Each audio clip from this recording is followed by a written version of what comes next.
बिस्मिल्लाहिर्रहमानिर्रहीम सल्लल्लाहु अला मुहम्मद। तमाम देखने और सुनने वालों को नाहिद अहमद जिलानी का सलाम। नाजरीन, आपको जिलानी जी यूट्यूब चैनल पर खुश आमदीद। अल्लाह अज़्ज़ा वजल से दुआ है, अल्लाह अज़्ज़ा वजल आपको जहाँ भी रखे अपने अहल खाना समेत बखरियत रखे, खुश भी रखे और महफूज भी। नाज़रीन कराम, अपनी गुफ्तगू का आगाज़ करने से पहले तमाम ख़वातीन और हज़रात से ये गुजारिश है जो हमारे चैनल पे अभी नए हैं वो हमारा चैनल सब्सक्राइब फरमा लें ताकि रोज़ाना आप तक हमारी नई वीडियोज़ आसानी के साथ पहुँच सकें। बिला तहीर अपनी गुफ्तगू का आगाज़ करता हूँ। जस्टिस मंसूर अली शाह का काजी साहब को तगड़ा जवाब और मियाँ शहबाज शरीफ साहब का ताजरों स्याहों को बड़ी आफ़र या मजाक और फवाद चौधरी साहब ने नवा कट्टा खोल दिया। इन तमाम इश्यूज़ पे मैंने बात करनी है। नाज़रीन करम, सबसे पहले बात करते हैं कि गुज़श्ता चंद रोज़ कबल आपने सोशल मीडिया पे देखा होगा, सुना होगा कि गुजरांवाला में एक भाई ने बिजली का बिल मांगने पर दूसरे भाई को कत्ल कर दिया। यानी झगड़ा हुआ, घर में इकट्ठे भाई रहते थे, बिजली कि बिल का जब हिस्सा मांगा गया तो बिल इतना ज़्यादा था कि भाई दे ना सका, जिस पर झगड़ा हो गया और भाई ने भाई को कत्ल कर दिया। अब ये मामला वहाँ पे रुकना चाहिए था, हुकूमत वक़्त को कुछ ना कुछ इस पर काम करना चाहिए था, लेकिन अफसोस हुकूमत की तवज्जो बिल्कुल भी इन चीज़ों की तरफ नहीं है। जो महंगाई है उसको कंट्रोल करने की तरफ बिल्कुल भी इस हुकूमत का ध्यान अभी तक नहीं गया। हुआ कुछ यूँ कि फिर दोबारा हमारे ही ज़िला गुजरांवाला में कल एक और वाक़या, इसी तरह का अफसोसनाक वाक़या देखने को मिला कि एक औरत थी जिसने 10,000 रुपया जिसका बिजली का बिल आ गया, उस बेचारी ने जोड़ कर रखे हुए थे पैसे के, उसका कोई गुर्दे में पथरी वगैरह बताई जाती है, उसने ऑपरेशन करवाना था, जिसके लिए उसने जमा पूंजी करके रखी थी कि मैं अपना इलाज करवा लूँगी। लेकिन बिजली का बिल इतना आया कि उस बेचारी ने बिजली का बिल जमा करवाया और साथ ही नाले में छलांग लगा दी और ख़ुदकुशी कर ली। बड़ा अफसोसनाक वाक़या हुआ है। अभी तो ये शुरू हुआ है काम, और जिस तरह अब बिजली के बिल नए आ रहे हैं 40-40, 50-50 हज़ार रुपया, जिनके घरों में 2-4 पंखे हैं या एक मोटर है या एक इस्त्री है, जो आम घरों में ये चीज़ें पाई जाती हैं, उनका बिल 40-50 हज़ार के करीब आ रहा है। अब आगे देखें इस तरह के कितने वाक़यात रूनुमा होंगे। तो इस पर इस हुकूमत वक़्त को होश के नाखन लेते हुए कुछ ना कुछ इक़दाम करने चाहिए ताकि मज़ीद लोगों की कीमती जानों को बचाया जा सके। अच्छा, ये तो हो गया नाज़रीन कराम जो बिजली की वजह से लोग परेशान हैं। अब बात करते हैं कि फवाद चौधरी साहब जो साबिक़ वफाकी वज़ीर हैं, तहरीक इंसाफ के थे, अब भी उनके बकौल कि वो तहरीक इंसाफ का ही हिस्सा हैं, उन्होंने एक नवा कट्टा खोल दिया है। कट्टा कैसा खोला उन्होंने, बात तो उनकी दुरुस्त है। उन्होंने ट्वीट किया है कि जब पिछली दफ़ा चीफ़ जस्टिस उमर अता बंदयाल साहब थे, उस वक़्त ये पीडीएम की हुकूमत थी, और मज़े की बात यह है कि ये वज़ीर आज़म मियाँ शहबाज शरीफ साहब उस वक़्त भी वज़ीर आज़म पाकिस्तान थे। चीफ़ जस्टिस उमर अता बंदयाल साहब की अभी सर्विस 3 माह रहती थी, तो इन मोहतरम वज़ीर आज़म शहबाज शरीफ साहब ने नए चीफ़ जस्टिस के नाम का नोटिफिकेशन कर दिया था। अब उन्होंने सवाल उठाया है कि अब काजी फ़ायज़ ईसा साहब जो चीफ़ जस्टिस ऑफ पाकिस्तान हैं, उनकी भी मुद्दत मुलाजमत में सिर्फ 2.5-3 माह बाकी रह चुके हैं, तो अभी तक उनके नाम जो नए चीफ़ जस्टिस ऑफ पाकिस्तान बनने वाले हैं उनके नाम का नोटिफिकेशन अभी तक क्यों नहीं किया गया। ये सवालात तो उठेंगे। अगर उस वक़्त ना किया जाता तो आज भी ना किया जा रहा हो तो फिर सवालात नहीं उठने थे, लेकिन उस वक़्त अगर किया गया तो अब नए चीफ़ जस्टिस का नाम अभी तक नोटिफिकेशन क्यों नहीं किया गया। सोशल मीडिया पर भी कई तरह के सवालात उठ रहे हैं इस हुकूमत पर, इस वज़ीर आज़म पर। तो उस वक़्त तो इस तरह का कोई तनाज़ा भी नहीं था। अब तो तनाज़ा एक नया जन्म ले चुका है कि काजी साहब को एक्सटेंशन देने के चक्कर में है ये हुकूमत, और काजी साहब एक्सटेंशन लेने के चक्कर में हैं।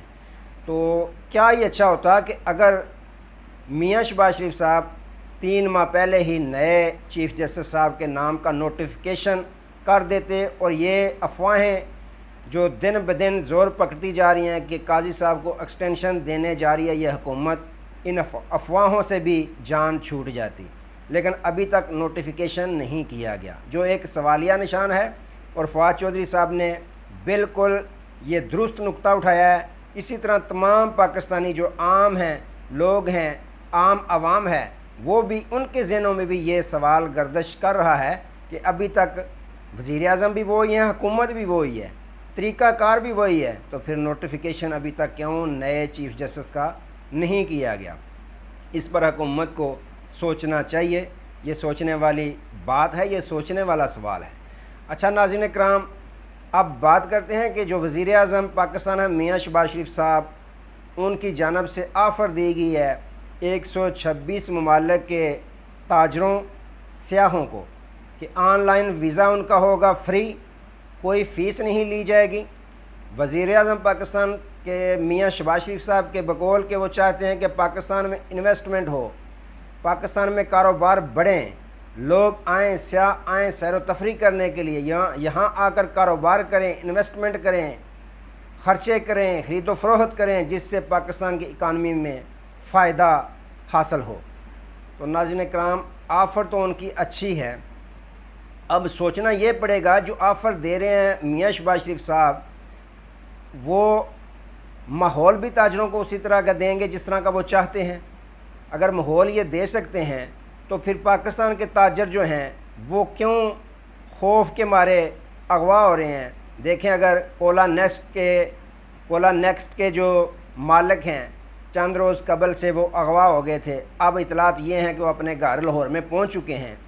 अब देखें, सियाह अगर सवात में जाता है तो उसको ज़िंदा जला दिया जाता है, तो क्या पाकिस्तान से जो बाहर से आएंगे सियाह, उनको सिक्योरिटी दी जाएगी?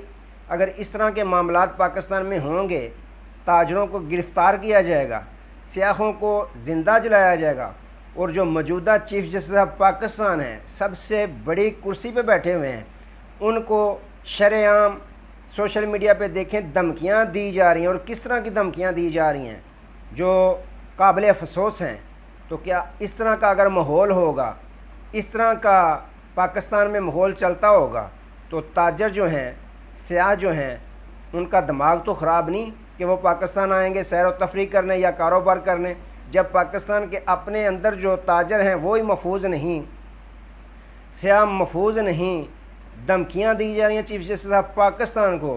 तो फिर ऐसे माहौल में सोचना पड़ेगा, एक बार नहीं 101 मरतबा ताजर जो बैरून ममालिक के हैं, सियाह जो बैरून ममालिक के हैं, उनको सोचना तो पड़ेगा कि ऐसे माहौल में हम पाकिस्तान जाएंगे, क्या हमारी ज़िंदगियां महफूज होंगी, क्या हम ज़िंदा बच सकेंगे, क्या हम अपने ममालिक में वापस आ सकेंगे। तो ये बहुत बड़ा इस हुकूमत पर सवाल है, सवालिया निशान है कि अगर आप माहौल नहीं दे सकते तो फिर दावत देने का क्या फ़ायदा। ये दावत तो ना हुई, ये तो सीधा सीधा मजाक हुआ।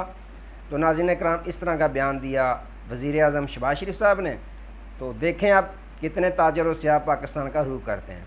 अच्छा नाज़रीन इकराम, अहम जो ख़बर ये है कि काज़ी फ़ाइज़ ईसा साहब को जो जस्टिस मंसूर अली शाह साहब हैं, उन्होंने तगड़ा जवाब दिया है। वो आपको पता है, जैसे ये जो मखसूस नशिस्तों वाला कोटा था, इस केस में फुल कोर्ट ने जैसे जैसे रिमार्क्स दिए, अब नेक्स्ट जो चीफ़ जस्टिस ऑफ पाकिस्तान हैं वो मंसूर अली शाह साहब हैं। वज़ीर आज़म शहबाज शरीफ नोटिफिकेशन करें या ना करें, लेकिन next chief justice of Pakistan अभी तक तो वही नज़र आ रहे हैं, जस्टिस मंसूर अली शाह साहब। हुआ कुछ यूँ कि 14 माह बाद 13-14 माह बाद अरशद शरीफ शहीद के केस की समाअत थी, जिनको इंसाफ तो मिल गया, केनिया जैसे मुल्क से इंसाफ मिल गया, लेकिन हमारी अदलिया अभी तक उनका केस ही समाअत के लिए जो है वो मंजूर नहीं होता। अगर होता है तो फिर बेंच तब्दील हो जाता है। हुआ कुछ यूँ कि 5 रुकनी बेंच इस केस की समाअत कर रहा था, जिसकी तारीख़ 13 माह कबल हुई थी, अब दोबारा हुई। तो बेंच तब्दील कर दिया गया। अब किसने किया, किसके इख्तियार में है, यह पाकिस्तानी कौम जानती है। बेंच 5 रुकनी था, बेंच 3 रुकनी कर दिया गया, जिसकी सरबराही जस्टिस मंसूर अली शाह के ज़ुम्मा सौंप दी गई। आज उसकी समाअत थी। जस्टिस मंसूर अली शाह साहब ने ये रिमार्क्स दिए कि लगता है ये कमेटी से गलती हो गया जो बेंच तब्दील कर दिया गया है। अब देखें, जो कमेटी का ख़ुद हिस्सा हैं जस्टिस मंसूर अली शाह साहब, जस्टिस मुनीब अख्तर साहब, जस्टिस चीफ जस्टिस काजी फाइज़ ईसा साहब, ये 3 रुकनी कमेटी है जो बेंच खुद तश्कील देते हैं। अब यहाँ सवाल ये उठता है कि क्या जब ये बेंच बनाया गया तो जस्टिस मंसूर अली शाह साहब को इसके मुतल्लिक़ नहीं बताया गया? अगर नहीं बताया गया, वजह क्या थी? तो नाज़रीन इकराम, जो ज़हन पाकिस्तानी कौम के हैं वो ये कह रहे हैं, ये बाकायदा अपने तबसरे कर रहे हैं कि काजी साहब ने ये सोचा था कि इस्टेब्लिशमेंट और जस्टिस मंसूर अली शाह साहब को आमने सामने खड़ा कर देते हैं, इनकी सरबराही में बेंच बना देते हैं, देखते हैं ये क्या फ़ैसला करते हैं। लेकिन जस्टिस मंसूर अली शाह साहब ने तगड़ा जवाब दिया। उन्होंने कमेटी को वापस लिख दिया कि इस पे बेंच दोबारा बनाया जाए, ऐसे को तैसा। अगर आपने ऐसा किया तो ऐसे को तैसा, उन्होंने जवाब दे दिया तगड़ा, कमेटी को लिख दिया है। उन्होंने कहा कि लगता है इसमें कमेटी को गलती हुई है बेंच तब्दील करने में, तो दोबारा उन्होंने लिख दिया है कमेटी को कि दोबारा इस पे बेंच बनाया जाए। अब देखते हैं काजी साहब, जस्टिस मुनीब अख्तर और जस्टिस मंसूर अली शाह साहब बैठ के मिल के कौन सा बेंच बनाएंगे। लिहाजा काजी साहब ने जो चाल चली उसका जवाब जस्टिस मंसूर अली शाह ने खूबसूरत अंदाज में दे दिया। तो होना भी ऐसे ही चाहिए। बड़ा फूंक फूंक कर जो है वो कदम रख रहे हैं इस वक्त जस्टिस मंसूर अली शाह साहब भी। उनको भी मालूम है कि किस तरह की चालें किस वक्त पर चली जाती हैं। तो नाज़रीन इकराम, आज के लिए इतने ही। दोबारा नए मौजू के साथ आपकी खिदमत में हाज़िर होंगे। तब तक के लिए इजाज़त दीजिए। अपना बहुत सारा ख्याल रखिए और अपने इस चैनल का भी। अल्लाह हाफ़िज़।